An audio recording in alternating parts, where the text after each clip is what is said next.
Welcome to the Football Forecast, your ultimate guide to the NFL week ahead. Get ready as we dive deep into the biggest matchups, analyze key player performances, and break down the strategies that could make or break your favorite team's chances. Whether you're looking to dominate your fantasy league, make smart picks and bets, or simply stay ahead of the game, we've got you covered with insights and predictions. So buckle up, football fans. It's time to get your game face on for another action-packed week in the NFL. While only one team can hoist the trophy at the end, it all starts with the forecast.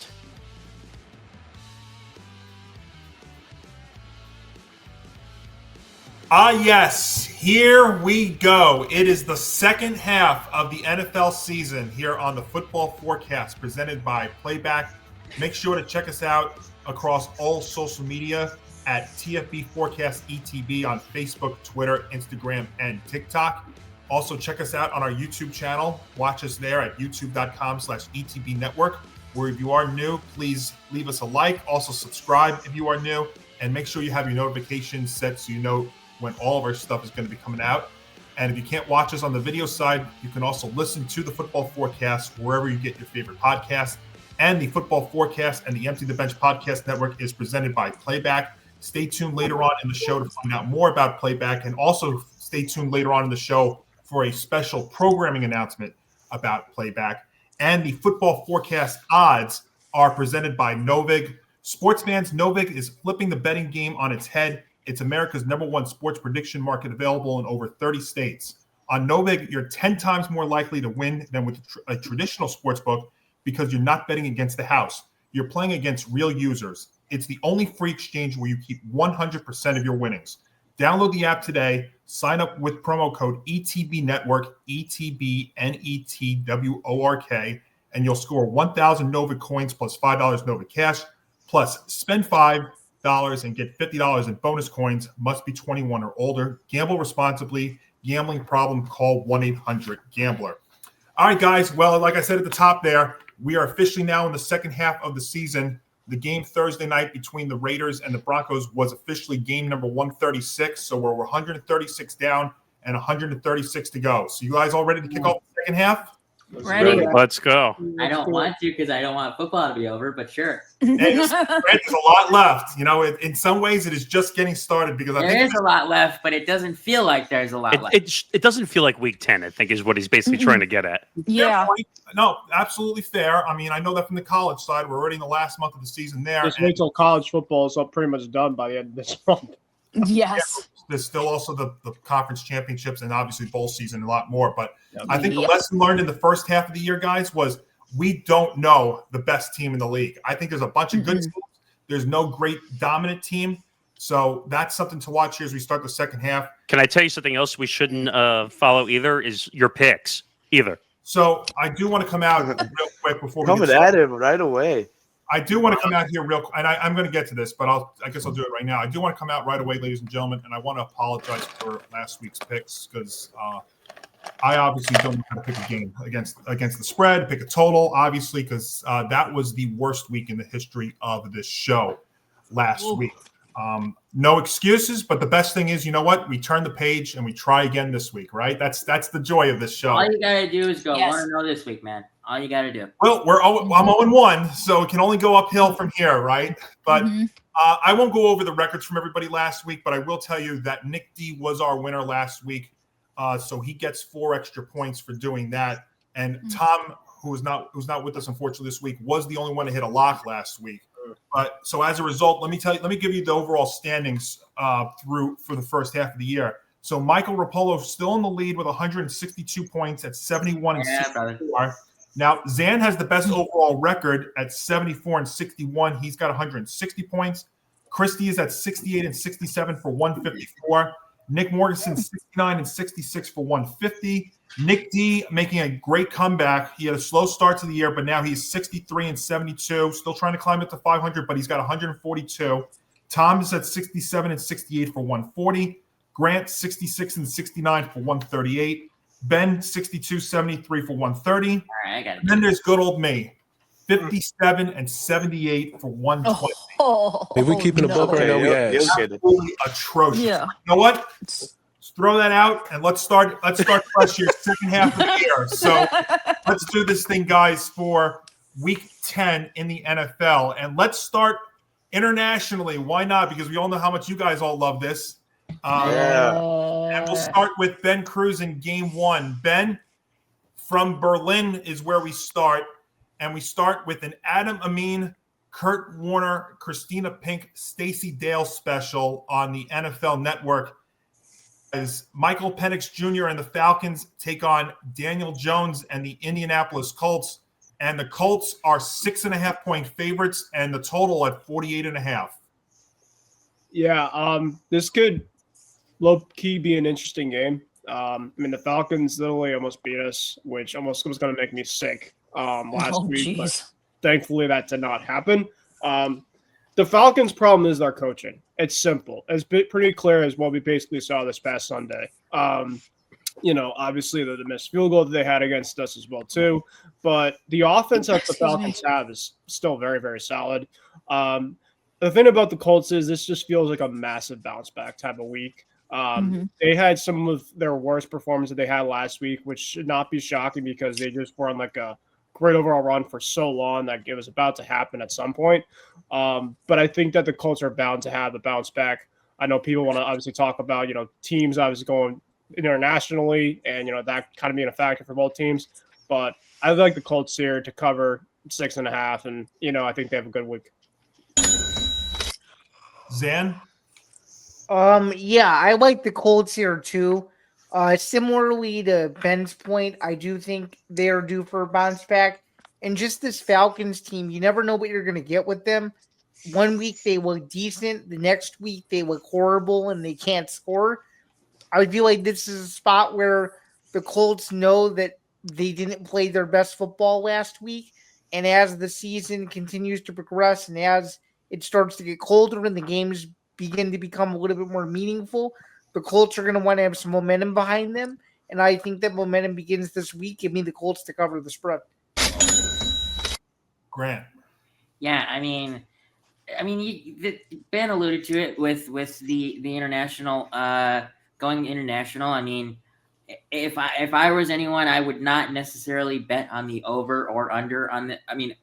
I would actually, if I was advising people to go between the over or under, I would tell you to pick the under because the international games do not score highly or high scores. So, but I trust the Colts to have a bounce back week. I don't know per se if Jonathan Taylor is going to have the 3 touchdown games that he's had in the last couple of weeks. Is.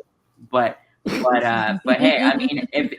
if he has it, I welcome it because I'm pretty sure I have him in a league or two. So I would love a 40-point game out of him. But I'm going to take the Colts to win and cover. Christy. I think this is definitely a bounce back game for the Colts. They lost last week. It was embarrassing for them.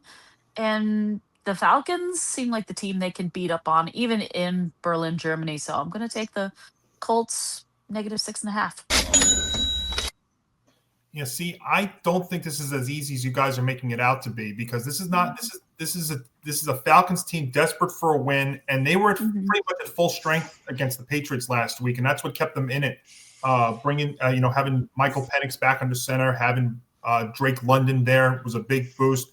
Bijan Robinson always is a stud player, but I think the Falcons defense is not as bad as people are making it out to be. And I think it's they can keep this game competitive, especially their pass defense.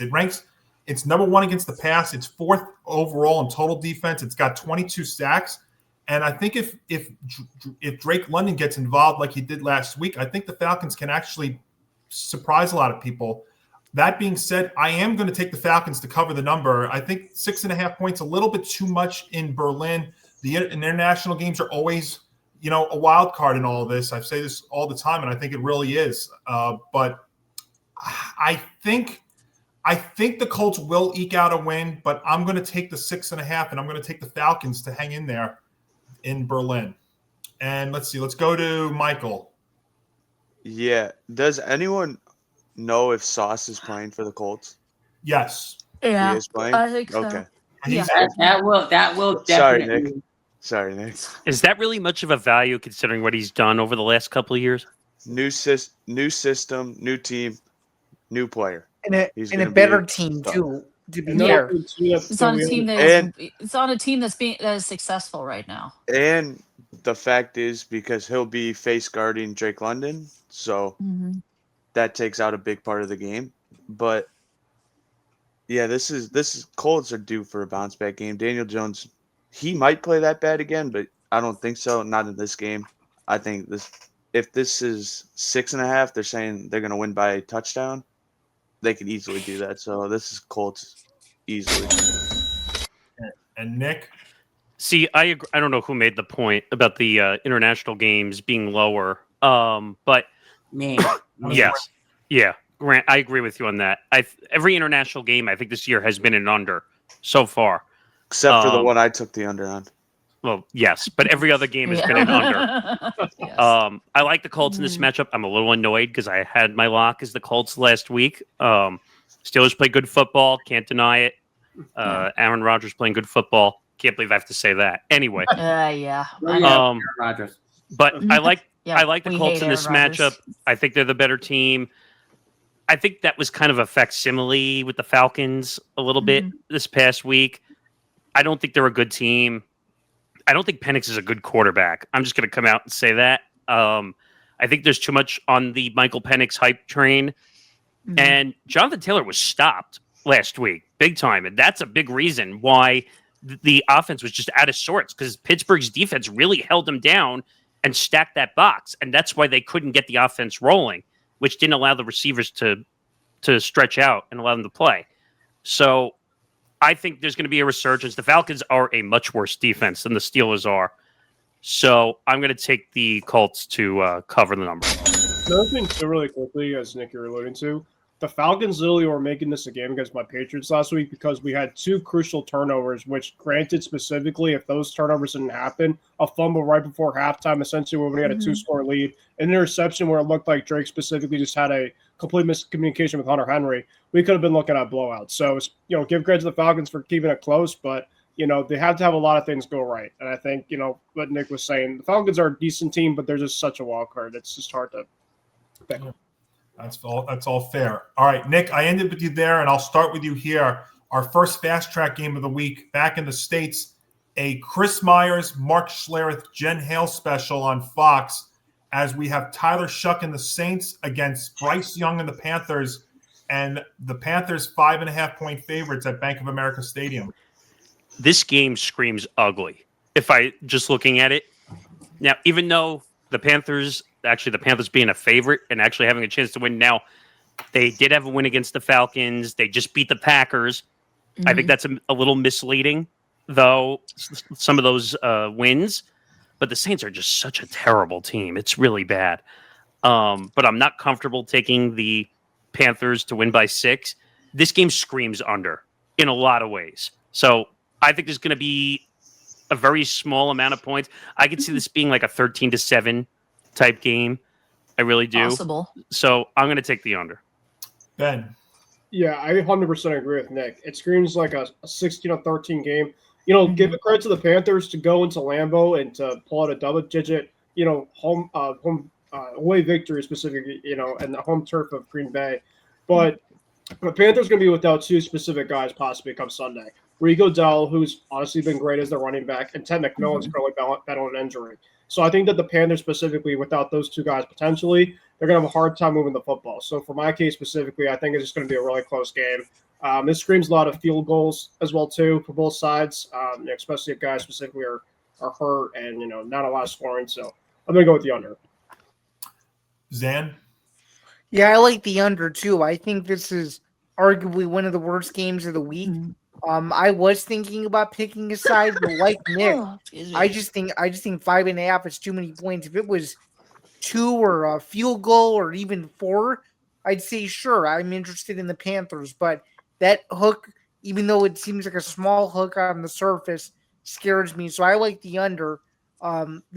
this Sunday in a game that I think has a chance to be very, very, very mistake heavy.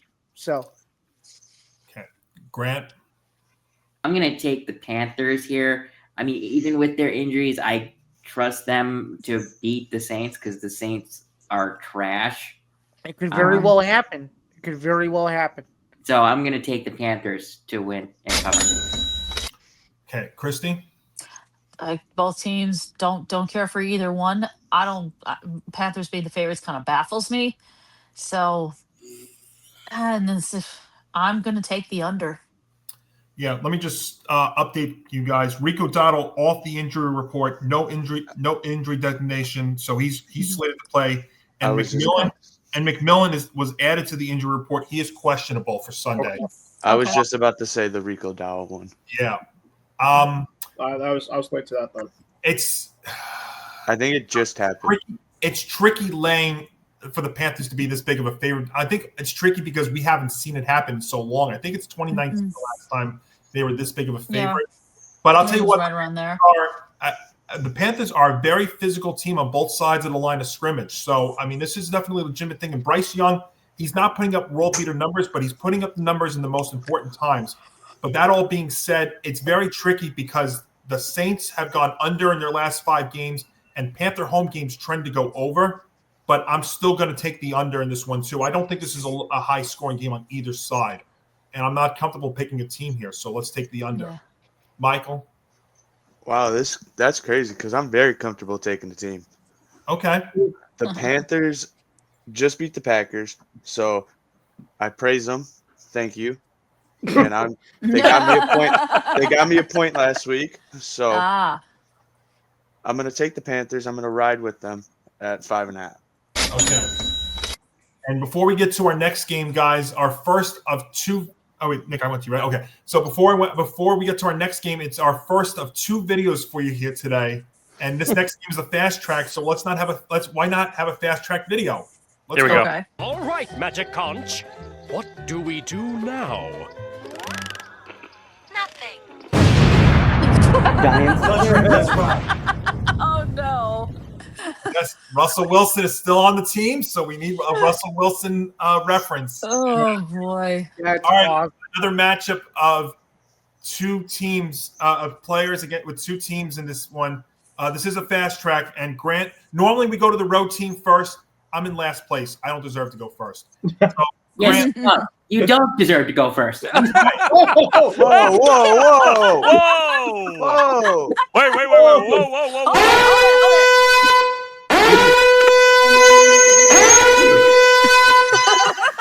Ow! I'm just messing with you, Johnny. Everyone. I know you are, Grant. No hard feelings. Listen, I deserve it. I suck this year.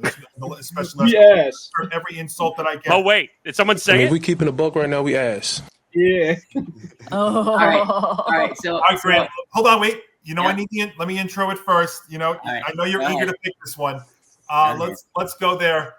Joe Davis, Greg Olson, Pam Oliver special on Fox. We have Jackson Dart and my Giants against Caleb Williams and yours and Grant's. And Zan's and Michael's Bears. Boy, I really feel outnumbered. Bears 4.5-point favorites over under 46.5. Grant. Yeah, I mean, okay. So the Giants, I will admit, the Giants do have a couple of things going for them. For some reason, somehow, Jackson Dart is making something out of nothing. I will say that because he's without Malik Neighbors and Cam Scadaboo. And last week, I want to say he threw for 200 yards and 2 touchdowns, which is very impressive when you were missing key pieces like that. And the front 7 for the Giants is very good. But with that being said, with you not having Cam Scadaboo and Malik Neighbors, I can't see your Giants winning. And with the amount of offensive firepower that the Bears do have, along with having probably one of the greatest play callers in our head coach, Ben Johnson, I don't think the Giants would be able to keep up. and I am gonna lock my Bears this week. Oh, I went against it last week, and if I didn't, I would have gotten a lock of the week. So I'm gonna stick with my team this time. All right. Michael, your Bears came off. You want to talk about a game getting loose last week? That was your Bears. What do you think about them here? Yeah, I mean, the Bears, they got to get Rome involved. He hasn't been involved lately. DJ Moore finally got involved. Colson Loveland. Caleb's finally looking at a tight end. Me and Grant have been praising this on the podcast. Look at what happened. Yeah, Caleb's looking – he looked better last game. But then on the Giants side, Jackson Dart is incredible. I've been saying this since he was in college. I'm an Ole Miss fan. So, honestly, put the banner on. It's gonna get loose. Yeah, it is. It's gonna get loose. This is over easily. Easy over. Zan? Yeah, this one was a pretty easy one for me to pick here. I think the Giants have too many question marks and too many key positions. And I think if the Bears defense cannot collapse in the fourth quarter, the Bears should be able to win this one comfortably. And I think this number is where it should be. Give me the Bears to win and cover at home. Christy? well, these guys all made valid points. Giants, too many question marks at the key positions. Bears defense should hold up and not collapse in the fourth quarter. I'm taking the Bears -4.5. Thank Nick. you. Okay, so I do need to point out one thing because I think we're overpraising the Bears a little bit too much Right. here. Well, there's 3 Bears fans. I get Well, it, yeah. but let's remember that the Bears defense gave up 42 points this past week. You scored 47, you gave up 42. That's not a formula for winning. I'm just going to say that. This defense Wow. to be we ass. Yeah, I mean, and by the way, your team almost gave it all the way back at the end of the game. Oof. So let's be careful when we say, "Is this team playing good football?" The offense is good. The offense is good. I didn't say that this team is playing good football. I said the offense is playing good football. I wouldn't even say the offense is perfect either, but they're the better side of the football for you guys. That's for sure. That's But- for sure. Yeah, Which is crazy to say. They're keeping us in games at the very least. But So- the defense scares me still with this team. And if I was picking on the spread side, I actually would have taken the Giants to probably cover the number on this side because I think Jackson Dart is resilient. He will win games, put the team on his back by himself and just rush for 2 touchdowns and try to win the Right. game. I But mean, he admitted it himself. He absolutely hates losing. He thinks it sucks. Even if he's playing something like pickleball, for example, he hates losing. right. So Mhm. what I'm going to say is throw the spread away. I'm taking the over, like Michael is also, because what's going to happen is they're going to score 25, 30 points, and they're also going to give up 25 or 30 points. So this over is going to hit easily. Ben? I think you guys are not getting to what this game is going to be about. There's going to be some impact weather happening on Yes. Sunday. Mhm. And I think specifically with that case, I am going to take the Bears to cover this number at 4.5, but it's not going to be a pretty game at all. I mean, this is a game, a degenerate gambler game, I think, if you see I mean, it. this is. For I mean, both this game genuinely has a chance to see snow in it, so you never know. So, Yeah, Seriously, there- no? Yeah. It's gonna get loose on the weather side of things. So Yes. it's gonna be a good one. But yeah, I mean, you guys have to take into account weather is going to be a massive impact here. So I mean, you never know with the turnover here and there. Yeah, I'm gonna go Bears at the 4.5, but it's gonna be probably like a 21 to 23 to like 16 game. So There's a 50% of snow, 50% chance. Yep. Didn't know that. Can go either way. Guys, it's funny. You all made very valid points that I would have added. I guess I'll add a couple of things real quick. I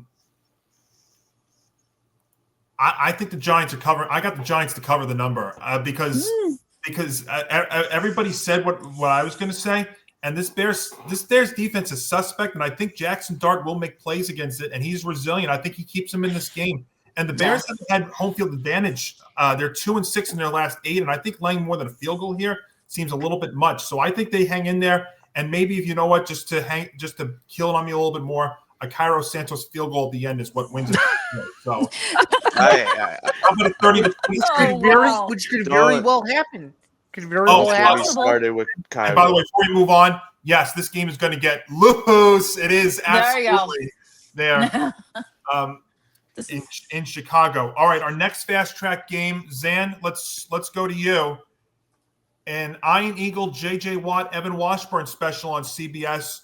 Trevor Lawrence and the Jacksonville Jaguars 1.5-point favorites against Davis Mills and the Texans, and the total's 37.5.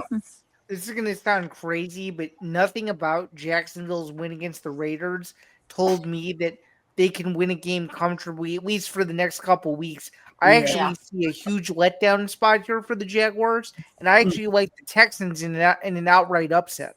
Okay. Grant, fast track, what do you have? Yeah, Zan, I think you're crazy. I'm sorry. Because it's the NFL. It's the most unpredictable sport on the planet. I can't have one upset. No. Your reason is justified. I will say that. But the Texans are starting Davis Mills. I mean, how good has he been as a starting quarterback? And he doesn't need to be good. He doesn't have to be good. He has to be average. He doesn't have to Yeah, be good. he hasn't been as bad people think, to be honest, too. He's all right. Still, based on the fact their backup is playing and their offensive line, the Texans' offensive line is trash. I am going to take the Jaguars to lay a 1.5 here. Christy? This just feels, I don't like this at all. I absolutely think it stinks. Don't trust Jacksonville. Don't trust Houston. I'm taking the under. Yeah. Grant, Zan, and Christy all make great points of what I would have said. I think this game feels like the first to 20 wins. I'm also taking the under. Michael? Yeah, this is just a pick-em game, and I'm going to pick the team. I'm going to pick the Jags. I think Jags here. They'll win. Yeah. Nick? I'm going to not make the same mistake I've made on the Texans the past 2 or 3 weeks, where I've completely picked against them. No, the Texans. Right. Zan is 100% right. This game. You're riding with me. Let's go. Let's go. This game. Right. This game screams a Texans outright victory, and the whole Davis Mills thing means BS. Means nothing because he came in. He was average the rest of the game. He held the offense up. You just need someone who can throw the football 10 to 15 yards and could hand the football off to the running back. That's all you need. And maybe you need to rely on your special teams at the end of the game, and that's it. And you might need a couple field goals more here or there. But that too. Otherwise, whatever the Jaguars proven to you this year that makes you think they're going to win this game, and beating the Raiders, what does that mean? You beat a riddled Geno Smith for crying out loud. Yeah, okay, that guy. So there was 2 choices. It was either take the Texans outright or go under. I'm going to take the Texans to go outright. Let's go. I like it. And Ben? I'm taking the under. 2 teams specifically that are massive wild cards every single week. I agree in terms of Davis Mills. Like, he's had experience in the past. I think, Ray's present CJ, hopefully he's okay. And hopefully he comes back. But, Trevor Lawrence, Davis Mills, there's not really, honestly, Trevor Lawrence. There's not really much massive upgrade right now because he's without Travis Hunter. Brian Thomas Jr. right now currently is battling an injury. So it's like all team specific are kind of battling stuff right now. So I think there's going to be a lot of points are going to be hard to come by in this game. So I'm going to take the under. Yeah, and Brian Thomas Jr. is out. So probably their top receiver is going to be their newly acquired Jacoby Myers for the Jaguars. All right, Christy, next fast track game. Let's go to you. Okay. Andrew Catalan, Charles Davis, Jason McCourty, AJ Ross special on CBS here in the AFC East. Josh Allen and the Bills, 9.5-point favorites against Tua Tagovailoa and the Dolphins. The over/under 50.5. Well, the Dolphins stink. First of all, that's pretty obvious, and the Bills. I think they're going to start getting on track. So I'm going to do 2 things here. I take the Bills, take the money. I know you're going up. Lock of the week. Yeah. Yeah, that's Christy. That's legitimate. I know it's a big divisional number on the road, but the Bills offense is cooking, and the Dolphins, 2 of their last 3, And the Dolphins offense, 2 of the last 3 games have scored 6 points. Yeah, I'm going to Absolutely. I mean, it's just the Dolphins are just a dumpster fire, and the Bills are just, like you said, they're cooking, they're clicking. And did not sell at all at the deadline, which is very No, they did not. So Nick, I am going to take the Bills minus 9.5. So I will take the money. Michael? Yeah, Don't do it. I know what you're thinking. I know. You know what I'm thinking. You can say what I'm thinking. Oh God. Yeah. Did I get it? Come on. No, it's okay. Really? No, you I'm were trusting so my tempted. gut. I It's saw it over. in your eyes. It's a divisional game. The Bills are going to score 42 themselves, so that means the Dolphins just got to score like 10. They could do that. It's going to be like a 40-10 game, 42 to 10 game. That wouldn't be over though. Over. Yeah, it would. Yeah, it would. 42 to 10. Oh, you said 42. I thought you said 40. So so you're going to go over? Yeah, I'm going to go over. Right. I'm going to go back to my roots. That kind of game is not loose. It's loose. It's just loose. Yeah. Nick? This is going to be a shocker for me. So I'm actually going to take the Bills to cover the number. Actually, this number's big. Don't get me wrong. But the Dolphins are such a monsoon of disaster. Yes. On the field. They don't have Tyreek. They should have traded Waddle, and they did not. I don't know why. Tua is hit or miss, depending on the week. So this screams a cover by the Bills. Not a lot, but a cover. There. Yes. Ben? Yeah, 100% agree with Nick. Dolphins are just McDaniel should have also already been fired by now. The fact that he hasn't been is just incompetence with the organization that they have. And the Bills, I mean, they are coming off a big win against Kansas City this past Sunday. So their offense is starting to click again after the bye week. And the Dolphins, they came with the football on a consistent basis. So going the Bills here.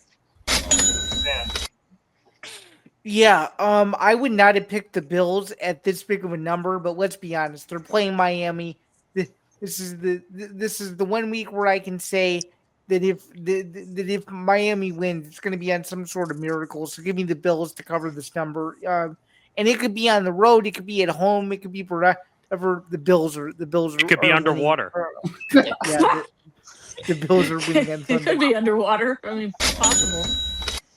And Grant? But I'm going to take the Bills to cover this number. It is big, but I have too much confidence in Josh Allen. All right, Michael, let's go to you here. A Kevin Kugler, Daryl Moose Johnston, Allison Williams special on Fox in this battle of purple in Minnesota. It is Lamar Jackson and the Ravens 4.5-point favorites against J.J. McCarthy and the Vikings, and the over-under 49.5. Yeah, I mean, Lamar looked great on his comeback game. So he's still, in my opinion, the best quarterback in the league. I think he's the best in the league. That's just my opinion.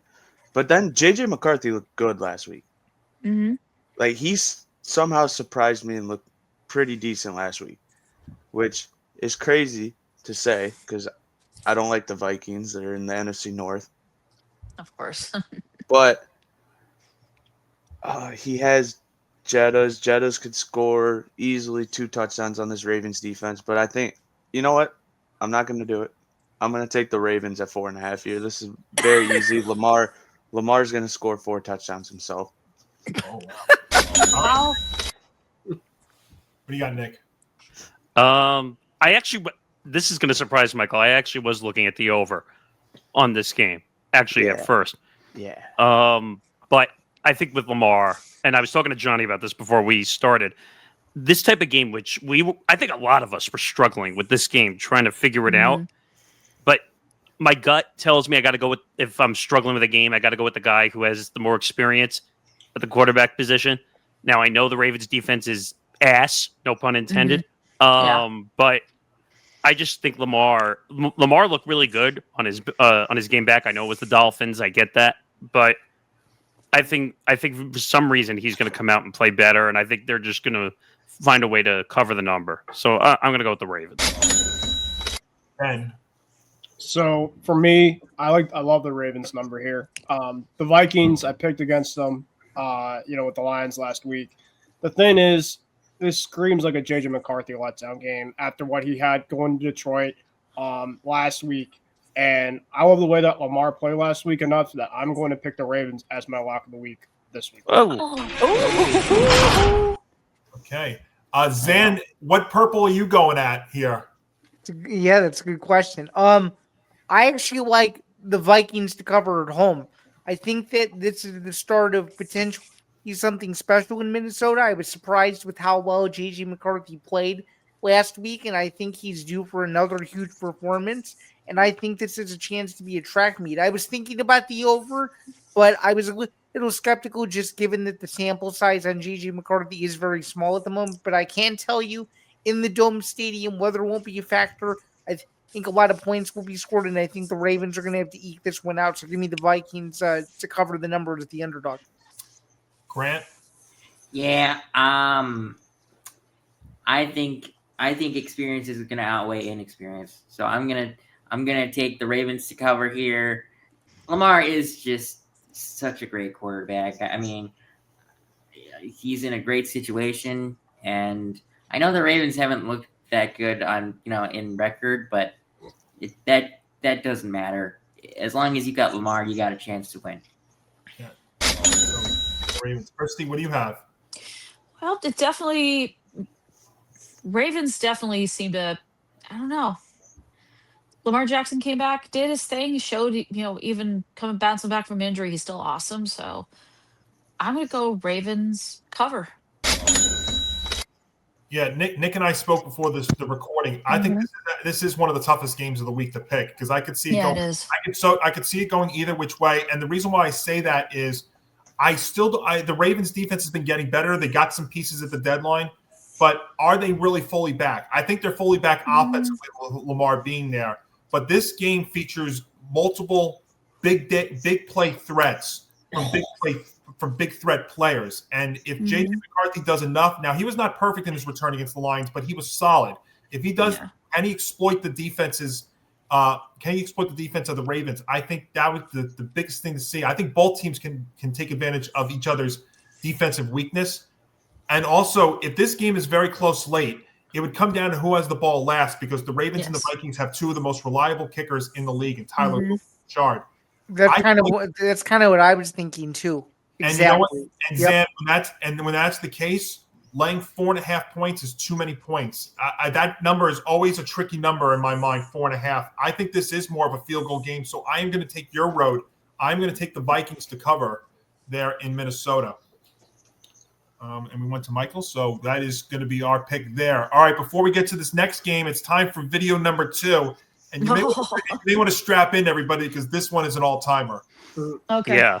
Get ready, because this has to do with the Jets. So, flight warning to everybody watching right now. Here we go. Your seats and tray tables in upright positions. Please do. Come on down to the New York Jets Trade Deadline Emporium, where everything must go. Stars, pride, hope, all priced to move. That's right, folks. Darren Moogie has opened the vault and deals are hotter than the trash the team is putting out on the field right now. Looking for lockdown defense? We've got a Sauce Gardner, only slightly used, guaranteed to cover better than your car insurance.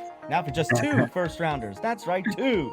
We'll even throw in a bottle of his post-game cologne, Ode to Pick 6. But wait, there's more. For our premium shoppers, we're offering 1 Quinnen Williams. Strong, durable, built to collapse pockets, but not your salary cap. A 2027 first, a 2026 second, a free Mozzie Smith we're throwing in, just for our hands. It's practically highway robbery, and we're the victims. Need a quarterback? We've got a slightly used Justin Fields. Yeah, we know. Slightly used might be generous, but hey, we won't blame him if you don't want him either. Don't miss your chance. The New York Jets Trade Deadline Emporium. Because when the season's going nowhere, the roster might as well. Jets Emporium. Powered by desperation. And a dream of maybe drafting Caleb Williams' cousin. Oops. I was a little early on that, but you get the point. Yes. Yes, one of those guys went to the team whose shirt I'm wearing right now. Oh, jeez. Yeah. Congratulations, Christy. You got your Micah Parsons replacement. Well, we'll see year. if Quinnen Williams is a Micah Parsons replacement. Yeah, I don't think so. I'm taking a wait-and-see approach on that. It's not for this year. It's for next year. All right. For next year. A quick pick in this one, Nick. Spiro Adam Aditi special on CBS as we have Dylan Gabriel and the Browns against whoever's starting for the Jets because Aaron Glenn is not named the starter as of Friday. Oh, and no. The Browns are a 1.5 favorite and the over-under 37.5. Do I have to ask? Well, number one, fire Aaron Glenn. It's not working in New York. I'm willing to pull the plug right now, actually, if possible. This guy does not know how to act in New York whatsoever. And stop playing keep away with the media on who's going to start the game. Just tell us who's starting. It's enough. Just figure it out. By the way, the Jets just sold off like 80% of their team, it felt like. And I was showing a video to Johnny beforehand that Breece Hall was driving a go-kart in the locker room.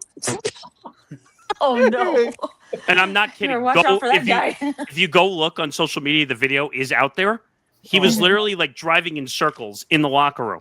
Like, first of all, how do you get a go-kart and bring in the middle of the locker room? Is that how messed up this organization is and how messed up Woody Johnson is? Yes, it is. Yes, it is. It is a clear indication right there. Yeah. This is probably the only time I'm going to say this year. Browns. Cover. Obvious cover. In this unbelievable world of the NFL this week, we have the Panthers and the Browns both as favorites in the same week. Ben? Weird. This is a game I hate the spread in. Two teams specifically. You've got the Browns specifically, in which they're a terrible away team. I feel like the Jets can actually kind of hang around with them because, they kind of keep teams close, but it's the more the Browns side of things that they're not going to be able to score a lot of points. And, Garrett Wilson is back for the Jets, but I still think that offense still is going to have a hard time putting up points against a pretty good Browns defense. Going the under. Zan? Yeah, I like the under too. This is a terrible, terrible game. This is a game where all you want to do is peek at the score and take a look at any other games that you want to watch because this is one that goes in my unofficial unwatchable category of the week. Give me the under. Wait, you mean this? Yeah, the unofficial poison bowl. I was just going to say, the NFL season. Grant, is this what I think you were going to say about this game? Well, to be honest with you, when Ben was talking, I did say flush this game. So okay, there you go. There you go. Flush it. This led into it. But seriously, like now I know that this point total is literally like the lowest it can be. But both teams are so trash. I have to take the under on this. I totally could see this being a 10 to. I could see it being a game like Thursday where it was 10-7. Okay. 10-7. I mean, both teams traded. The Jets traded away the pieces that they should have built on. Yeah, their best offensive line, their best defensive line. Yeah, no, they didn't trade anyone on offense. I mean, you know what I meant. The line. Yeah. So you're taking the under? I am taking the under. Okay, Christy, go ahead. I'm sorry, it's a fast track. We gotta move. No, it's okay. It's all right. I hate everything about this. This is a stay away game. I'm taking the under. Yeah, it is a stay away game, but guys, I got a bad feeling about this game. When I look at the Browns away from when they play on the road, their defense does not travel. Their last 7 games away on the road, they have lost by 13 points or more. Ooh. The Jets have new lease on life. This game screams that the Jets are going to win this, and people are not, and fans are not going to be happy. I am taking the Jets. And yes, I will tell you this right now. This game comes to the point. Don't be surprised that if we see a Shedeur Sanders sighting for the Browns in this game. It might get to the point that we may be seeing a Shedeur Sanders sighting there at MetLife Stadium. Michael? Yeah, you took what I was going to say, but now I'm going to fade away from it. Wait a minute. That's a good call considering his picks are not right. Yeah, so I'm going to take the Browns here to win and cover. Yeah. Because I don't pick the unders, and no, you don't. They're not going to get over here. No, true. You do not. So yeah. Hey, I totally respect that. You know what? I'd be fading myself too if I watch this back. All right. So maybe from the toilet bowl game of the week to maybe the game of the week. And Agreed. And Ben, you've waited long enough for me to say this. A Jim Nance, Tony Romo, Tracy Wolfson special on CBS as Drake May and your New England Patriots take on Baker Mayfield and the Tampa Bay Buccaneers. So a battle of division leaders and a battle of MVP favorites in Tampa, and it's the Bucks 2.5-point home favorites. Yeah, this game's gonna kill me because Tampa, like, I have no hard feelings for them as an overall team and a fan base. And I like Baker a lot. I really like what he's been doing over there with that team. Man, the Patriots obviously been on a great ride. And if obviously was going to go with the spread here, I'm going to take Tampa. We're kind of banged up right now, but Tampa is also banged up. They're going to be without Chris Godwin and Bucky Irving, but we're going to be without Kayshon Boutte, who's going to be Drake May's his deep threat recently, and Ramondre Stevenson. Stevenson was badly missed last week against the Falcons, especially in short yardage and in pass blocking. So I think Trevon Henderson is definitely going to get the starting role coming up. The Buccaneers blitz like crazy, but Drake May is one of the best against the blitz so far this year. So I think that doesn't really mean much. I'm taking the over. This game is about to get loose. I think it's going to be a shootout. I'm pumped. All right. Yeah. You guys are getting loose. Zan? Yeah, I like Tampa here. I just feel like Tampa at home, there's just something, at least this year, that's really special about them. And they seem to find ways to win. I think this is going to be an unbelievable game. And I think Baker Mayfield will have another classic game-winning drive to close it out. So give me Tampa to barely cover the number. Grant. Yeah, this is the game of the week, first of all. But second of all, both teams are playing great, but both teams are high scoring. I'm taking the over on this. The over is easily going to hit on this. All right. Christy? Well, this is the game of the week, so it's going to get crazy. It's going to get intense. It's going to get loose. And I am taking the over on this one because these teams are going to score like crazy. That's for sure. See, it's funny you say that because I think defenses are actually going to play a role in this one. And I like the Bucks defense to get the better of Drake May, who's been sacked 6 times in consecutive weeks. While I don't think the same success with the Pats D is going to be towards Mayfield.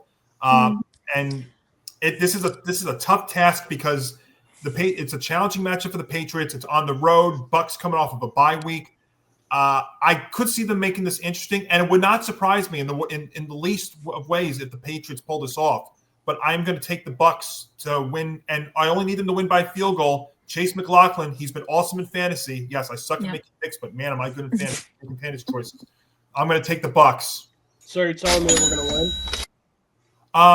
No, you know what's going to happen? Chase McLaughlin's going to get a game-winning field goal, and it's going to be 27-25. I'm going to lose. Don't put that in my universe, but heck, that would be interesting. Because that would be the story of my life. A great moment of fantasy and a terrible bad beat in the football forecast. All right, Mike. Yeah, so I love the Patriots in this game. I don't know why. I just do. Okay. But I do think Emeka is going to go crazy, but I don't think it's going to be crazy enough to beat the Patriots, so I'm going to go Patriots here. Okay. And Drake May is a superstar. He is. It is crazy. It is so unbelievable. I think I said it last week where I think these two guys are really like strong MVP. And I think Drake May's at the top, to be quite honest, right now. He has to be. I think he edges out Baker Mayfield just a little bit, but it's close. But looking at this game, 2 options here. Okay. I threw the Patriots option out just because of the injuries. They have a lot of injuries, so that kind of deterred me. The Bucks have their own injuries too that they've been dealing with Bucky Irving and a lot of that. So that's been tough too. I don't like the number. I don't think this is going to be as high scoring as everyone is saying. There'll be points. I just don't think there's going to be 49 points. I think it's a high number. I do.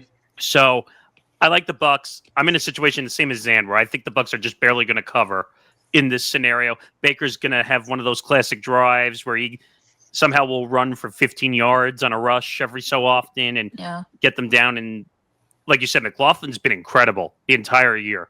so far. So I like the Bucks. Screams overtime game to me. What? It does Overtime. scream overtime a little bit, but I like the think Bucks. So. I like At the least Bucks to barely overtime or cover. a last-second field goal. I'm with you, Nick. Yeah, Bucks barely cover. Find out there in Tampa. All right, Zan, a Kevin Harlan, Trent Green, Melanie Collins special on CBS. All of a sudden, this game has become very intriguing as Jacoby Brissett and the Cardinals head to Lumen Field to face Sam Darnold and the Seahawks, and the Seahawks are laying 6.5. Yeah, I don't really know what to think of this game other than the fact that this is going to be an NFC West slugfest. This Arizona team, I can't figure them out. It seems like every single week they're always in the game, whether they win or lose. And Seattle, you don't really know what Seattle team you're going to get either. But I can say this with confidence that I do think a lot of points are going to be scored here. So I actually like the over in this game. I like the over 45.5. Grant? Cardinals are iffy, man, and the Seahawks are rolling, and they just got Rashid Shaheed from the Saints, who reunites with Clint Kubiak, their offensive coordinator. Now I don't know how great he's going to be in his first game in a new system, but you know, knowing Clint Kubiak is going to help him out a lot. So I trust Sam Darnold more than I trust Jacoby Brissett, even though Jacoby Brissett has played fairly well. I will admit that. But I'm going to take the Seahawks to win and cover. I just feel like, sure, the Cardinals are probably feeling really confident after beating Dallas on Monday Night Football, but I think this is the game where they're gonna get brought back down to earth. I mean, Seahawks, how can you stop them? So I'm gonna go Seahawks -6.5. I'll give you two reasons how the Cardinals defense, which actually has been playing a lot better, and Jacoby Brissett is a very capable backup. Now, I think eventually he's going to get exposed, but I don't think it's going to be in this game. I think the Cardinals hang around in this game, and I'm going to take them to cover because also Lumen Field has not been a strong suit for the Seahawks over the last couple of years. Now, I'm not saying they're not going to win this game. I think the Seahawks are going to win it because they have a ton of firepower. Sam Darnold's been outstanding this year. Getting Shaheed just adds another weapon to his repertoire. JSN, Jackson Smith-Njigba, is potentially playing himself into being Offensive Player of the Year, MVP caliber, and how great he's been. But, I mean, when you look at how Arizona has been playing with injuries, how they're in all these games, I can't see how they're not going to stay in this one, too. I think this even could be a 6-point game. So, you know what that means? I'm going to take the Cardinals. All right, Mike. I don't think anyone should listen to you, though.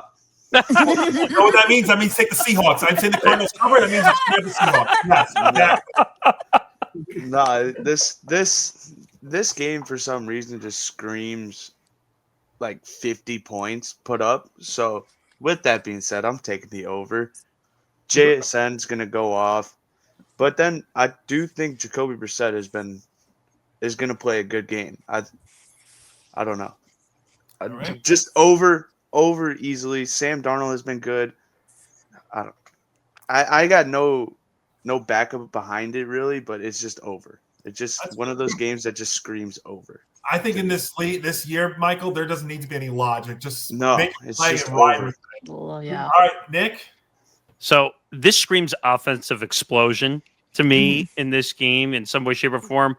Kyler obviously getting put on IR, and they actually changed to Brissett before that news was even put out. So I think they're making a full change, is what it sounds like, and he might start the rest of the year. But I don't think Kyler's that good. I think people are way overhyped on Kyler to begin with. But this screams offensive explosion. Seattle's been putting up a lot of points. Brissett is no slouch. He will put up points, and I think he will keep them in the game in some way, shape, or form. Now, by the fourth quarter, could it be a blowout? Yeah, I think it could be. But this screams over. So I'm going to take the over. All right. And Can I just mention something? Yeah. It's kind of funny. Kyler got put on IR right as Black Ops 7 is about to come out. Just saying. So I guess you know what he's going to be doing while he's on IR. Real quick, what was funny about that, too, is Jonathan Gannon said after the game against the Cowboys that Kyler Murray was still going to be his guy, and then hours later changed it. So I don't know if it was because of the injury or he changed his mind, or was a combination of both. But I thought Could have been the ownership. Yeah. Not too. I think it could have been all of the above, actually. But we'll find out. Ben, I'm gonna go with you, Johnny. I know I shouldn't be doing this with the way you've been picking recently. Oh my God, this is a Wow. jump on Johnny. This show. It's not even that. Like, I actually really like the Cardinals to cover the line here. I think it's going to be a shootout, like you guys mentioned. But I like, Cardinals have been in all of these close games the last couple weeks. Win or lose. And I think that they're going to do enough. I mean, I don't think Seattle's going to be, having a blowout like they had last week against, Commanders that was completely banged up. I think it's going to be a close enough game. And I think that the number's a little too big, to be honest. You kind of think it's a little shocking with the way that is. But I think Jacoby Brissett just plays a better offense than Kyler does in that system. I think it's just a lot more smooth and fluid. So I'm going to go with the Cardinals to cover the number. all right. Well, you and I will rise together. We'll fall together, Ben, there in Seattle. All right, Grant, big NFC West showdown here at Levi Stadium. Kevin Burkhardt, Tom Brady, Aaron Andrews, and Tom Rinaldi special on Fox. Man. As we have Matt Stafford and the 6-2 Rams taking on Mac Jones and the 6-3 49ers, and the Rams 5.5-point favorites, and the over/under 49.5. This is a great game, and both teams are playing great. And let me clarify here. I like both teams here, but if I had to choose a side, I probably would take the Rams. But with how crazy both of these offenses are, this just screams an over. I could totally see this being a 35-38 win for either of these teams. I'd still give the edge to the Rams here, but I am going to take the over because this is going to be I'm not going to say it the right way because you guys do it very, very well. I can't do it, but this is going to be a loose game. I'm going to It'll get loose for sure. Christy? Oh, these two teams are just gonna let it rip pretty much. And this definitely screams an over. So I'm taking the over because both teams are just it's gonna get loose. That's what it's gonna be. Yeah, I like it. I got to tell you, there's one thing for certain when these two teams play each other, and that's that the matchups are very, very close. I think the last 5 meetings have been one score or less. But I think this one's also going to be close. But I also think that the Rams are going to be looking for revenge here after their Week 5 meeting there at SoFi Stadium when the Rams were 8.5-point favorites and the Niners won outright on that Thursday night. But I think also, we've been talking about MVPs a lot. Matt Stafford's also playing at an unbelievable level, and I think he's got to be considered for MVP. I mean, if you remember Michael called it. I think Stafford's definitely in the MVP conversation. That's for sure. And remember when the season started, we were talking about his back possibly being an issue. But at 37, he's not slowing down at all. He's got great weapons. And the thing is, too, and the reason why I am going to lay the 5.5 with the Rams, and it's a little bit nervous in a divisional matchup like this to do so, is the 49ers undermanned defense, I think, is going to have a tough time trying to slow down all these guys on the Rams side. So absolutely. I think the Rams are clearly the better and the healthier group, and I think they will take care of business. So I will take the Rams. Michael? Yeah, I'm with you here, Johnny, actually. I don't want to go over here because this game, for some reason, screams 27-20. Really? Michael? I agree. It does. I agree. It screams 27-20, 27-21. And I think I'm gonna no, it's 100% it's Rams. They're the better football team. Matt Stafford is just so good. Damn you, I was going to say, Michael, you've already picked 4 overs so far. So yeah, we're gonna settle down on the overs. Maybe it's got to make up for last week. Nick? Yes. Michael, by the way, I agree with you 1,000%. I think this is just going to miss the over. I think we had one like that last week where we missed it by half a point. I mean, the Rams are the much better team. It's not even whether it's good. The Rams are the much better team. The Niners still have a quarterback situation that they're dealing with Brock Purdy and Mac Jones. And I'll tell you right now, I would take Matthew Stafford in spades way over Mac Jones. Mac Jones has to have a bad game at some point. Yeah. And like he's been putting up average enough games for the Niners to stay in. This is not the game. I think he's going to get destroyed or pounced on in this game in some way, shape, or form. So give me the Rams. I think they're going to cover. Ben? Michael and Nick basically hit the nail on the head of where I'm going at. I'm taking the under. Yeah, like honestly, I see that. Like it's just so weird. I'm going with the I under am because disappointed in you, Michael. I am disappointed in you. Dude, I have a vision in my head that's just telling me don't take the over. Yeah. Oh. All right. So Why don't you listen to that more when you take 10 overs in one game? So Ben's taking the under, and Zan. Yeah, I think the Rams exact revenge. I'm still pissed at the Rams because if you guys don't know, in my ESPN Survivor, I was 4-0 going into Week 5, and I took the Rams on Thursday night, and I stayed up to watch them implode right in front of me, and instead I've semi-avoided the Rams, but I think the Rams exact their revenge, get a huge win against San Francisco, and I think this number is right where it needs to be, so give me the Rams on the road. All right. Michael will give you another shot here at a big number here at Northwest Stadium. Kenny Albert, Jonathan Vilma, and Megan O'Leary on Fox as we have the Detroit Lions 7.5-point favorites against the Washington Commanders. So that's Jared Goff against Marcus Mariota, and the over-under 49.5.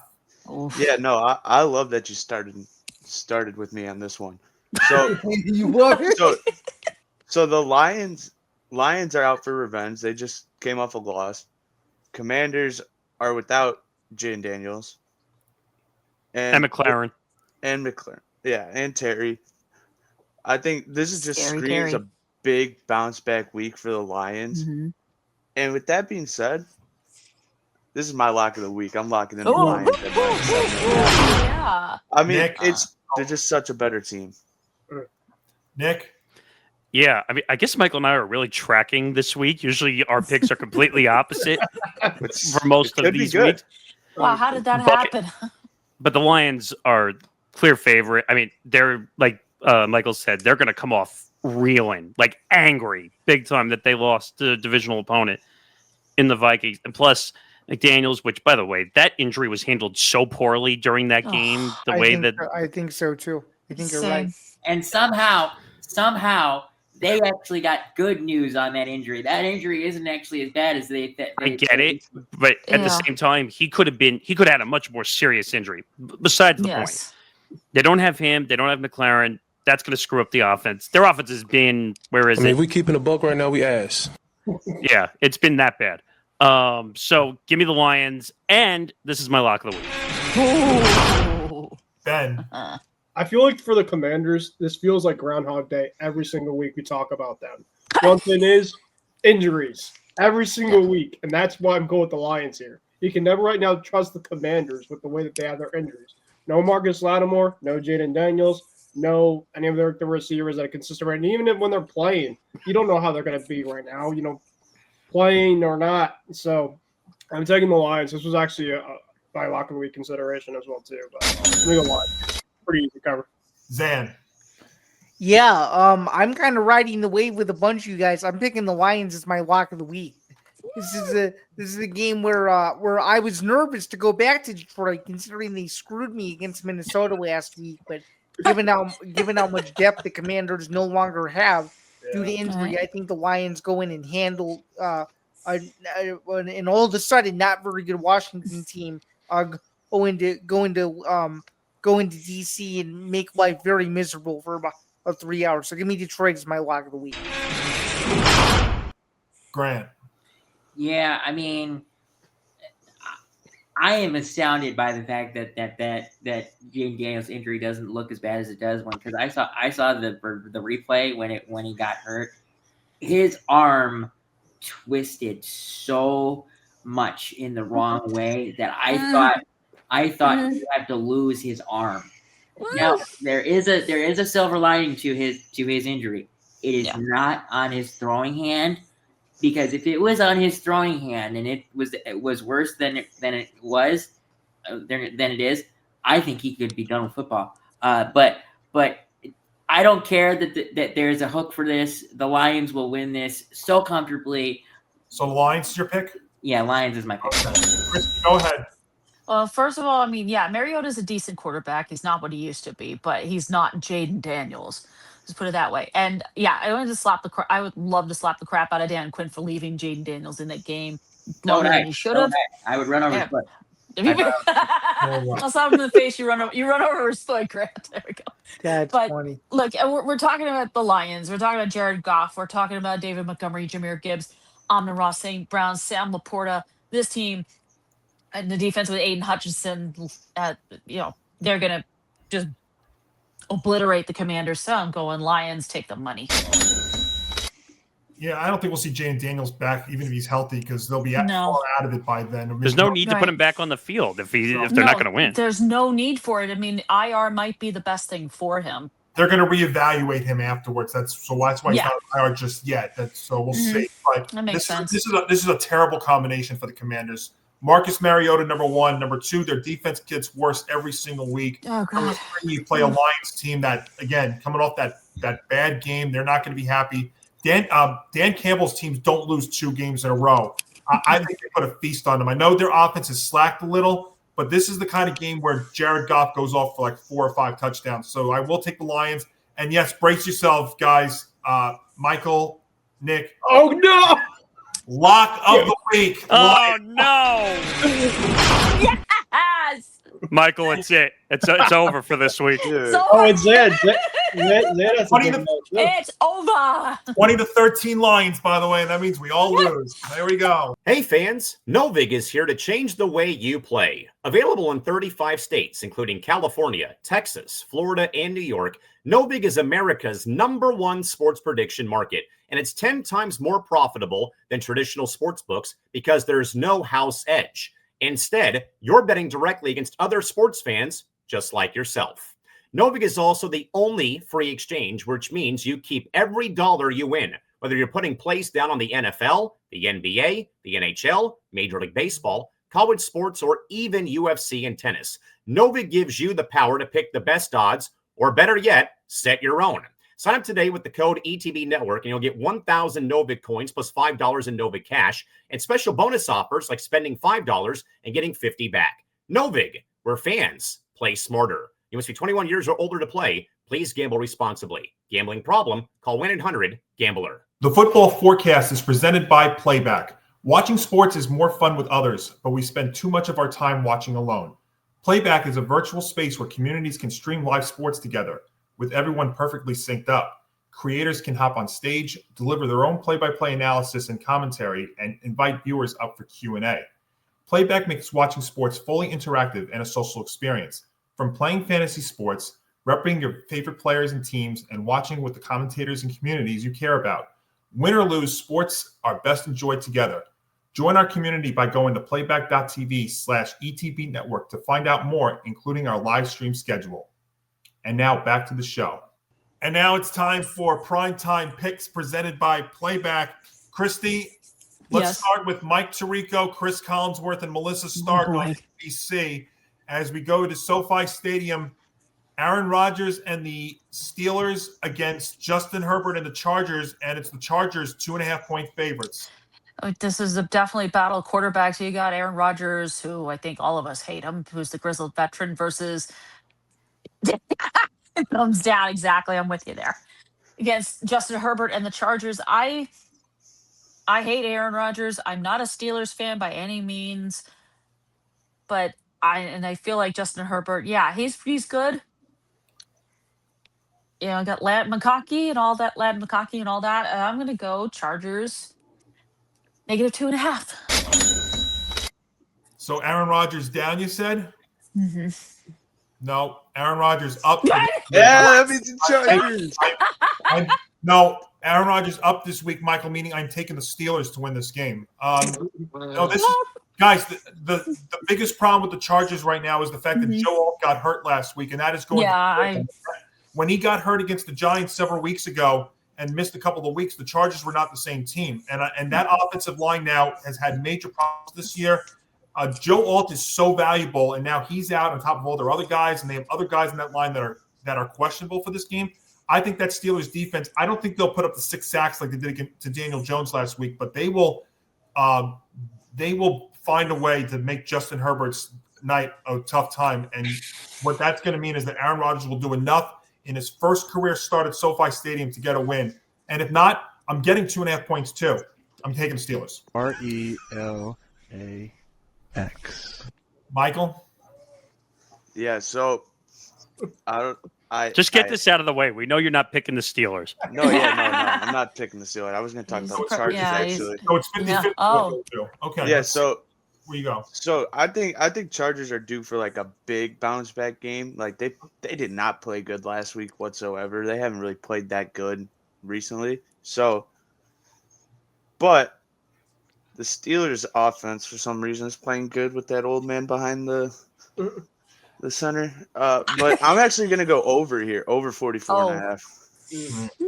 Because yeah. So I actually like the Steelers here, believe it or not. And of course, I hate the man who's at the quarterback position. But the Chargers have not shown me a convincing victory yet this year. I just feel like they haven't. Their offense has been suspect. Not even, Nick, I don't mean to counter you, but you don't think the Chiefs win at the beginning of the year? I'm actually very surprised. But continue. Week one is week one. Week one is a throwaway week in my book.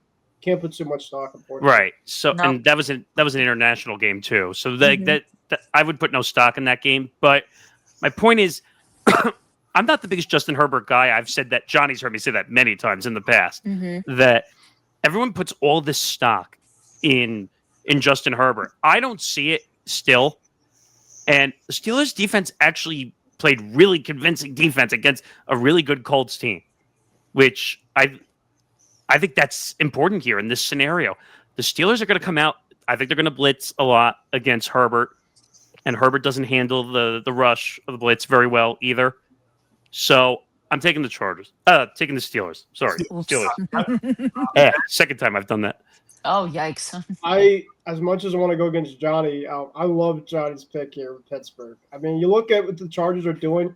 Justin Herbert has been an absolute pick machine the last couple weeks. And I think the way that Pittsburgh was able to pick off Daniel Jones, who's been playing really good football and keeping the ball specifically away from harm's way, they did a really good job against them last week. And I think that really is going to carry into this upcoming week. The Pittsburgh really has been a team that's been pretty much in it all week. And I mean, with Johnny specifically saying, I'm going to live specifically if they lose, I can still take the points. So I love Pittsburgh here. Chargers defense, we ass. Their offensive line now, we ass. I mean, if we keeping a buck right now, we ass. Thank you. Yep. And Zan? Yeah, I like Pittsburgh on the road. I think this is a hard-hitting slugfest. I think Justin Herbert is going to get frustrated a lot. I think he's going to be forced into 2 turnovers, and I think they win a really ugly game, and they just covered this number. It's going to be somewhere like 24-21, 27-22, something like that, where the Chargers are going to have the ball last. They'll have a chance to win, but they can't pull it out, so give me Pittsburgh on the road. All right, and Grant? Well, Steelers are out of the question for me. Screw Aaron Rodgers. I don't care. Yes. You know what? I'm gonna take the over. I'm gonna take the over. I both offenses still do score. So I mean, 44.5 is kind of low, if I'm being honest. I mean, you got Herbert has thrown a lot of interceptions recently, but I mean, they're still scoring points, and Aaron Rodgers is still somehow Aaron Rodgers.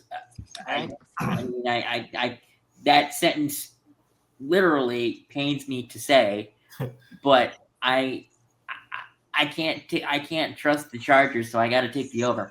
All right, takes the over there at SoFi, and then Nick will wrap up the week in chilly Lambeau Field, Monday Night Football on ESPN, a Joe Buck, Troy Aikman, Lisa Salters, Laura Rutledge special, as we've got the Philadelphia Eagles and Jalen Hurts, the 6-2 Eagles against the 5-2-1 Green Bay Packers and Jordan Love, and it's the Pack a 1.5-point favorite.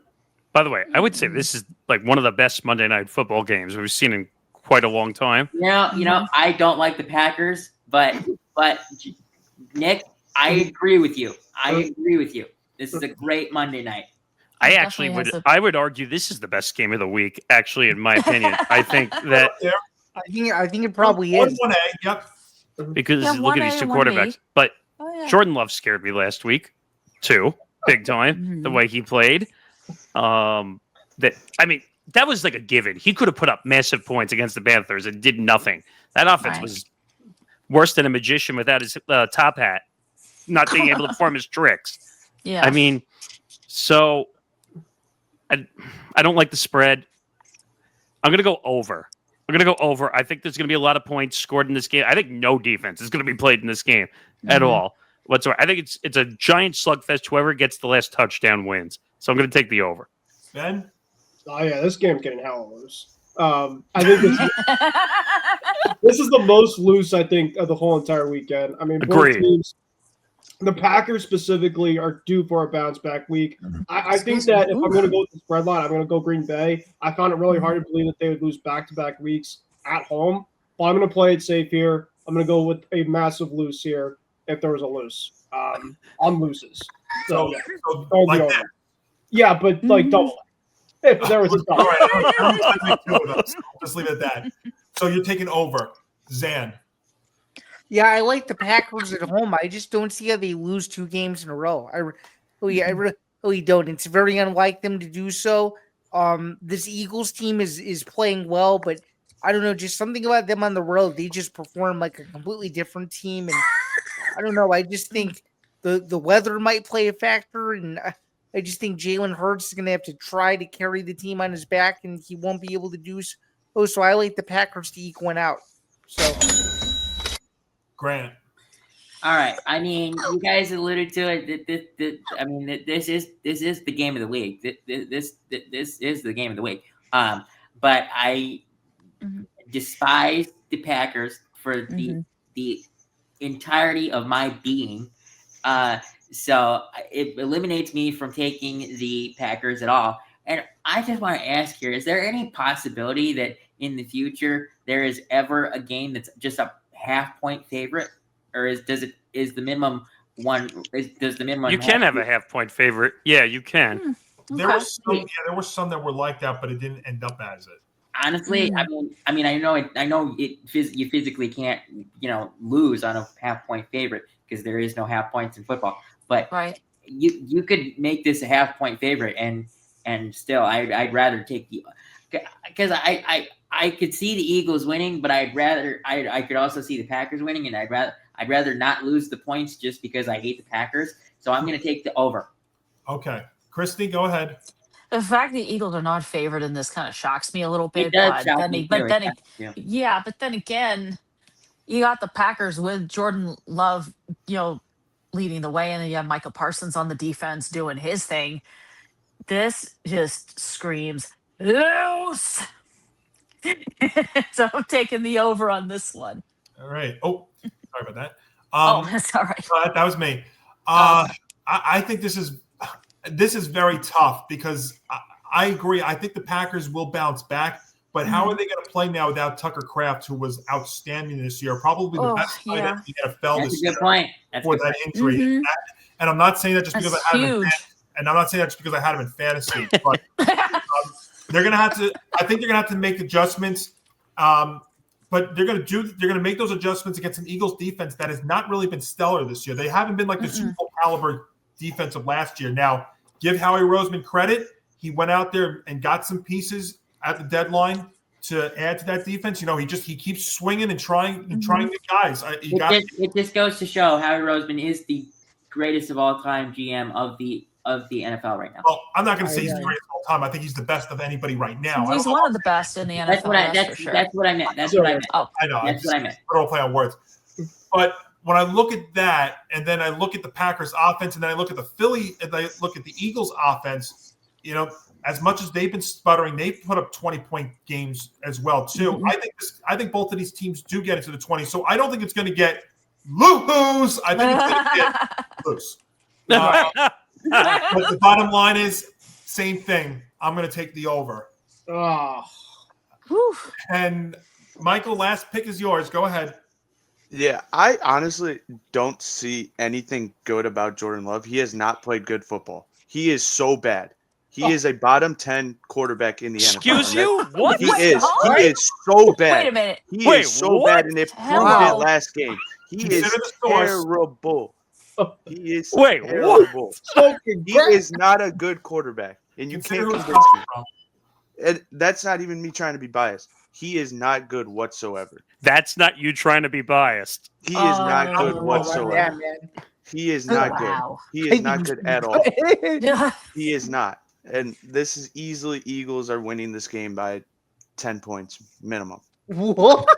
What? This Packers You heard team it is here not first. good. Wow. No, and so no over for Michael to wrap up the week. All No, right. no. Not over. this. No Not on over. this one. All right, and that'll put a bow on week 10 of the NFL. So just your friendly reminders to make sure to check us out on our social media, TFB Forecast, ETB, Facebook, Twitter, Instagram, and TikTok, so you can get the best of clips from this show and all of our shows. And of course, you can make sure to watch us and like and subscribe to us at youtube.com/ETB Network, and also have your notifications set so you never miss any of our shows. And of course, can't watch us on the video side. Check us out on the audio side. Listen to the Football Forecast wherever you get your favorite podcast. And the Football Forecast is presented by Playback. A lot of stuff upcoming with Playback, including a very special thing happening next week, Nick. Yes. So where's the banner? There it is. Okay. Yeah. Alert for next week. NBA Whip Around on Playback's big day on November 12th. Wednesday at 6:45 p.m. Eastern Time. Most of us, or if not all of us, are going to make appearances to that I'll try and stream make it. on Playback. We're going to be on for quite a long time, but everyone's Oh, going to make an boy. appearance in some way, shape, or form. It's to help the Playback platform so they can get more sporting rights for the platform. So the more people we can get to listen and watch on our platforms, Watch us. the better. And Check us out. and this is because they want to support the people in the fight against the whole YouTube TV ESPN Yeah. conundrum. So they want to get people to watch as many games as they can without Yeah. any restrictions. Yeah, Right. that's a good point. Because the situation's just getting ridiculous on that front. And also other programming notes as well. Obviously, Gridiron Gurus Week 10 with Grant and Michael and Ben. Obviously, noon Eastern, 9 a.m. Pacific, followed by Red Zone. So make sure you tune in and catch all that programming. I forgot to make a banner for this also, but our new college football show also starts on Saturday as well. Woohoo. Gridiron Gridlock with Trevor Williams. Nick, Also- do we have a specific day also for Thanksgiving? No, we don't have that yet.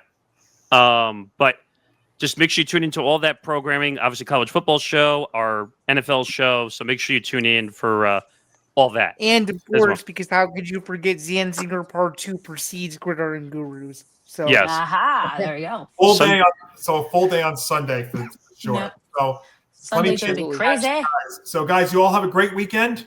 So, thank you. All right. So for everybody here on the ETB Network, I'm Johnny Montalbano. Enjoy your football weekend, everybody. We'll catch you on the Playback side and then back here on the forecast for week 11 next week.